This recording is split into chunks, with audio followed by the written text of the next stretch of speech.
Magdalene's blog 29. Little Layla's birth was a time of celebrations for Sarita and Caspar's family and friends. And at one of these, Marcellus reappeared. He acknowledged me, but there was something remote in his greeting. He was a hardened soldier now, I could see that, with no further room in his life for temple games. He was a man with his own mission. Yet, to my surprise, he did come again to the shrines. To talk mainly, though he was attentive and affectionate as well. I was confused, and he seemed less sure of himself, trying to articulate something. An apology for his behaviour, or a regret, and a wish to be with me again, but not here like this. The temple had ways of allowing priestesses to meet with special lovers, not in the shrines, but in the morning at the sacred grove, after the other priestesses had spent their time there. Gaius or Bocca would let them in by the northeastern gate, those blessed to greater intimacy with the goddess and her handmaidens. Marcellus became such a one for me, and I learnt it wasn't unusual. Gaius had been the chosen companion to the high priestess before Bel, but Bel didn't take a permanent lover, preferring the younger Odonai of her choosing. But she was reasonably sympathetic to me.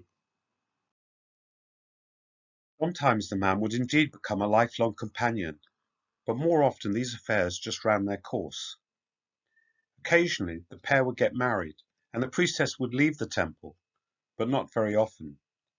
Sarita's case had been different, because she was still a neophyte at the time. Marcellus's and my liaison could be special. I believed it was, and gladly gave my heart to it through all the months and twists and turns of its course. He was hard to read, though. Sometimes he was as passionate and attentive as though I were Aphrodite herself. At others he was distant and difficult to please. Then suddenly one day I found a letter awaiting me in the grove. He had returned to Rome in advance of his legion.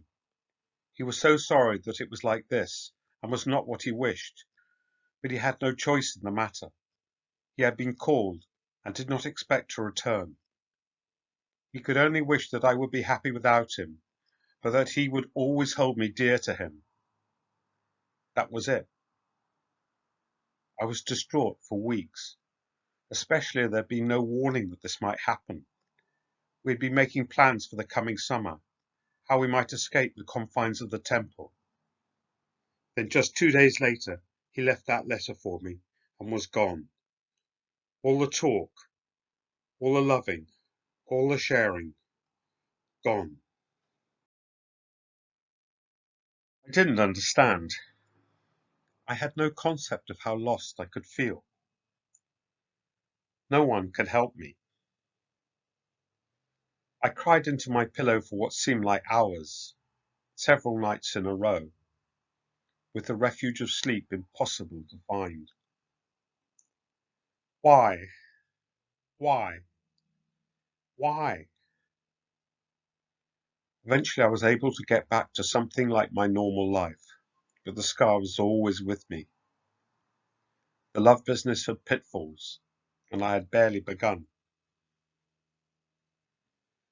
I remembered what Granny Beth had said about kindness, and the need I would have for it, and wondered if that time was now.